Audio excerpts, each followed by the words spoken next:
What is up? So really quickly, I just wanted to film a little video because I had something really exciting happen.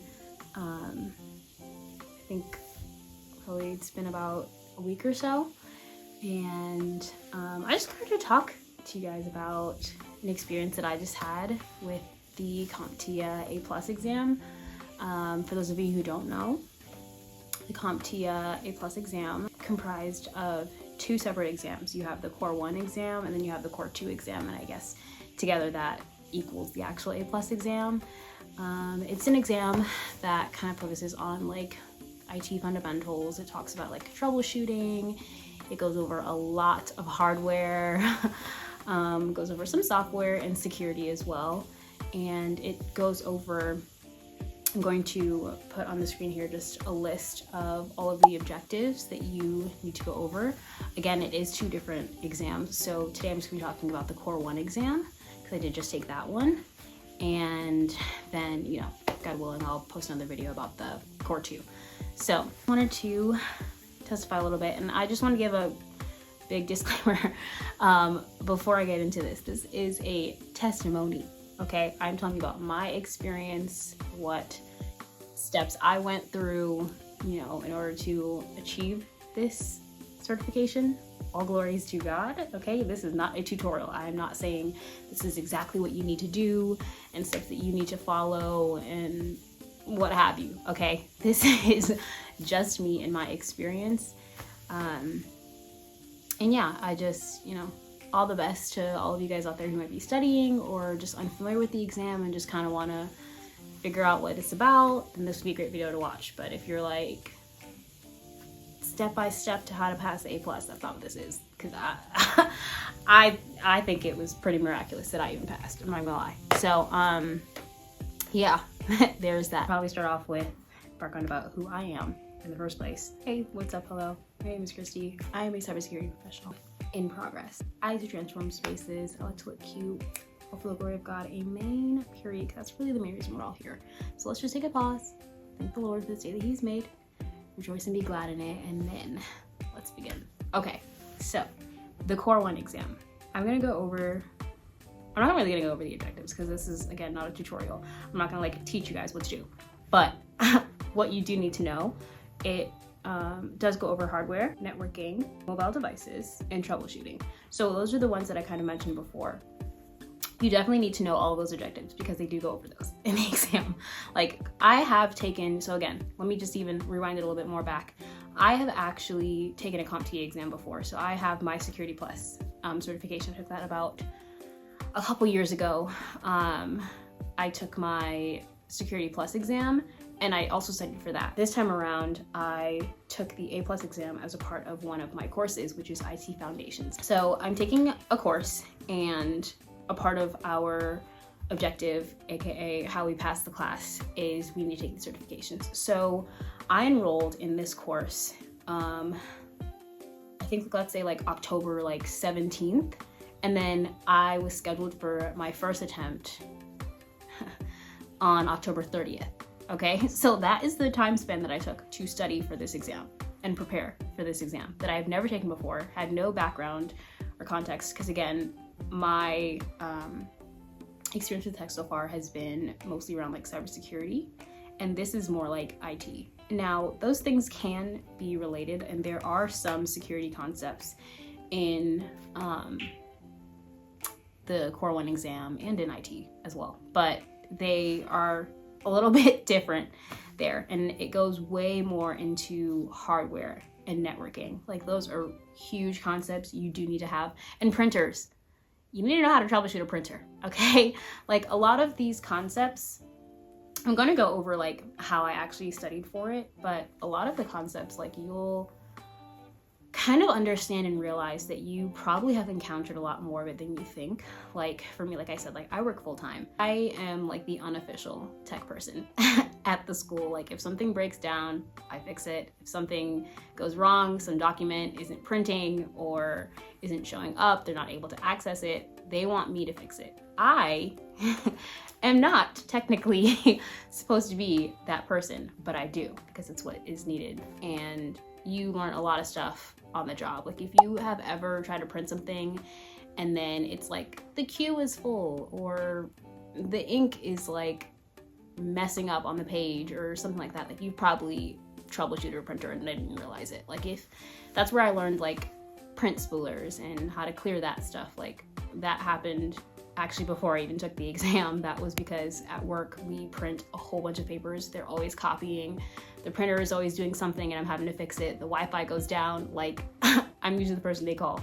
So just take that into mind that, you know, anything that you have ever done, if your parent has set up a new computer or laptop and asked you to help them, like those are concepts that actually are going to be really helpful for the exam. I think that was something that was really surprising and I actually really enjoyed, is that it was like, oh, you kind of just like take a step back and not make it so like technical, like what's the port for da-da-da, which you do need to know. You know your ports, but if you kind of take a step back and just think like, okay, if this thing wasn't working right in my real everyday life, what would I do? Like what steps would I follow? What would I check first? If I was trying to watch a movie on a projector and the, you know, screen on my laptop wasn't showing on the projector screen, like what would I do, right? I would probably check the cord. I would probably make sure it was plugged in. I would probably make sure it was turned on. Like there are steps that you would naturally follow. Like a lot of it, I think I studied through Udemy, and a lot of what the excuse me, instructor talks about is that a lot of the stuff is really intuitive. Like you kind of naturally like think through these steps anyways. This is just to kind of help you have like a more like technical approach to that strategy.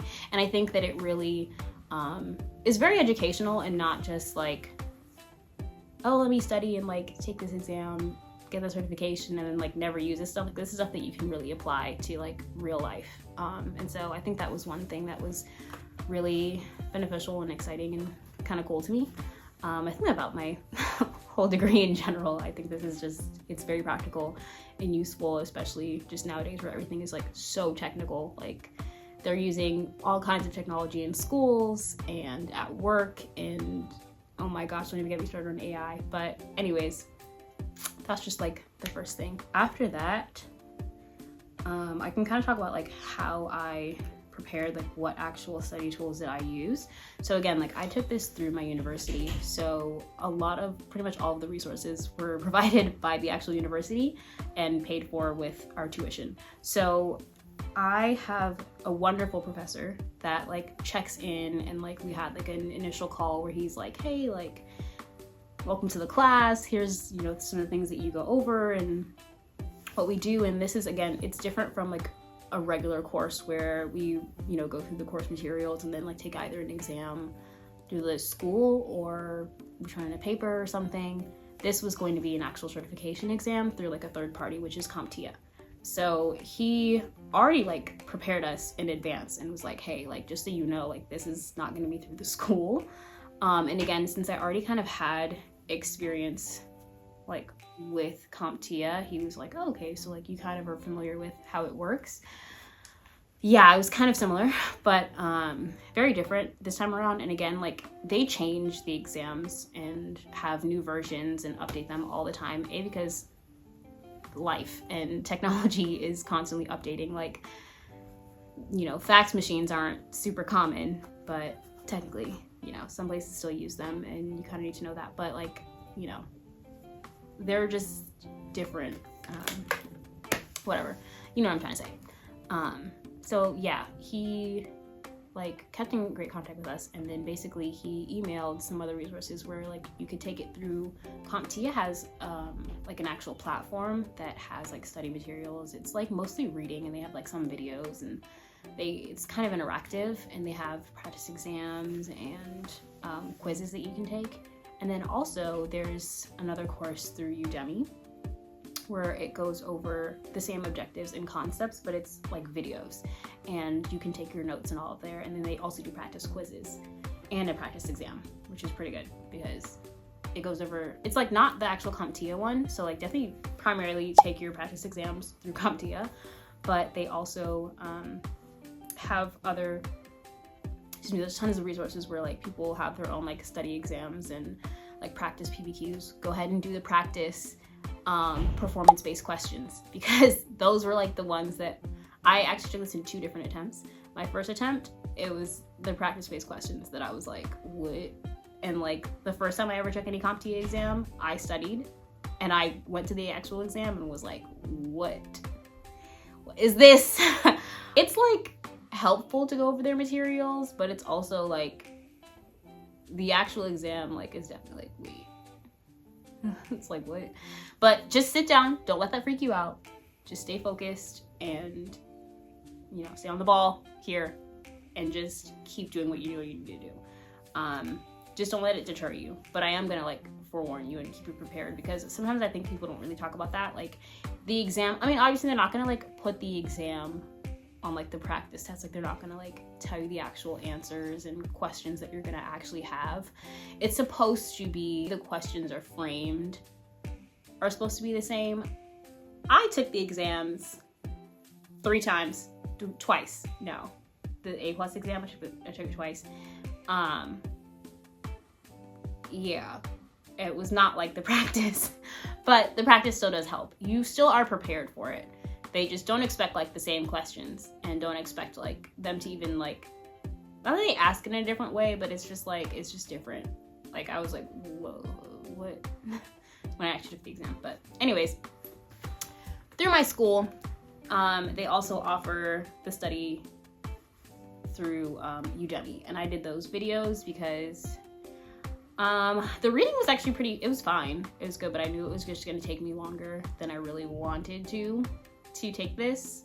Heads up, the reason why I took it in 2 different attempts is because the first time I was just trying to like rush it. I was like, I want to take this, I want to get this certification, and I want to apply to a certain internship, and I wanted to be able to put that on my resume, and I was trying to like 3 times speed expedite the process, which you could do, but make sure you finish. Like I didn't even finish. I was like probably like 75%. I was like 75% done, and I was like, I'll just give it a God. Give it a God, but like do your work, like study. This is not something that like I would recommend you just like wing it and like not study for it and try and like pull up to the exam, and that's not how that works. I would go ahead and study, right? Like the Lord's gonna do his part, do your part though, okay? There is some stuff that God is definitely gonna do supernaturally, and I'm not saying that like he can't, you know, there's nothing he really can't do, but there is definitely a part for you to handle, and that is to study. And so that's what I'm gonna talk about, but just know it's gonna be by faith. It's gonna take some faith, okay? I took the course on Udemy. I didn't finish, and I just like tried to take some more practice exams and like be as ready as I could be and just like rush it, and was just like, oh, like maybe it'll work out, you know? Don't do that, okay? You need, okay, let me go over that. So when you take the exam, it tells you that you need a 675 to pass. I'm actually not sure like the most amount of points that you can make are, but you do need a 675 to pass. My first attempt, I got a 625. I was like 50 points shy of that passing grade. I don't recommend that at all. And literally like I took the exam on like a Thursday and then finished. Cause what happens is I was like, oh shoot, like first of all, I didn't pay for the exam. My school paid for the exam because I paid the school through tuition. But like I used a voucher. So I was like, oh snap, like what am I gonna do? Like first of all, if that happens to you, don't freak out. Have some grace, take a breath, go over what happened, think you could have done, and then find some kind of plan of moving forward. Like immediately try to just like process those emotions, but move forward. Like you don't have to stay there, okay? I took the exam, my first attempt, on a Thursday, right? Was like, okay, I'm not gonna schedule my next exam until I finish. Schedule my exam for that Monday. Thursday to Monday. Like, be patient, okay? Don't try to rush the process unnecessarily, like, if you don't have to. Like, because the thing about WGU is like, you just have to be really responsible. You just have to be really diligent, and like, you are pretty much in charge of your schedule. Like, you can go as fast or as slow. I mean, not as slow, because like you do have to like at least get like a certain amount of credits done per semester, but like the semester is like 6 months, and you can like pretty much, that's why I really was like interested in the program, is like you can go as fast as you want to and need to go. So like, it's pretty much up to you. So if there's not something that's like, you need to get this done right now, don't try to like rush it when it comes to these exams, because those little, what's that, Thursday, Friday, Saturday, Sunday, like those 3 days that it took for me to finish what I didn't want to finish before. I told you my first attempt, I got a 625 out of 675. My second attempt, I got a 710 in 3 days. 3 days, finishing the videos, which literally talked about the stuff that I was like, oh, on the exam the first time. All of that was gone over in the last set of videos that I just should have finished before I took the attempt, and practiced some PBQs, which were really helpful and really great. And like, I felt more confident going into the second time, like my second attempt. I was way more confident. I felt like really prepared, like way more calm. I definitely took it to God though, okay? That was the biggest thing. Like, study, do your part, go to God. Okay, I believe God is the one who has started me on this whole journey. If you have not heard my full testimony, that is to come. Okay, go watch some of my other videos where I kind of talk about like even starting this channel and some of the things that I wanted to talk about on here, like my faith journey and like this whole transformation process. If you don't know, you are literally witnessing a comeback in real time. It happened so quickly, and I needed it that quick. Like, release a new voucher and approve the second attempt practice exam, and I needed that specific time for CompTIA to open up. Like, all of it was just like, God just totally like laid it all out there for me. I'm going into this not the same way. Like, I went in there worshiping and praising God, and then it was like so amazing because in one of the, like during worship, like one of the scriptures that was like highlighted in one of the songs was Romans 4:21. It says, and being fully persuaded that what he had promised, he was also able to perform. And for context, the scripture is talking about like Abraham basically being fully convinced, because even in, I think, Hebrews 2, it talks about like how Sarah was like fully convinced that like he promised it, he's gonna do it, basically. And in Romans, it talks about how Abraham was fully persuaded that like he who promised it was gonna be able to perform it. And so I was like, God, like, I'm fully persuaded. That was the whole theme of the worship and prayer. And I was like, listen, like, you brought me to it, you're gonna bring me through it, okay? I trust you and I believe you. It is so. Sorry if this seems a little bit more abrupt. The camera stopped filming. But anyways, I just want to say thank you for watching. If you like this, please like the video, and you can subscribe if you want to see more. Again, I do want to film a part 2, and that will be coming soon because the A+ exam does have 2 parts to equal the actual full certification. So anyways, I hope this helped, and leave a comment if you enjoyed this. If you have any experiences or tips that you like to share, I totally welcome that. So thanks for watching, and yeah, congratulations in advance.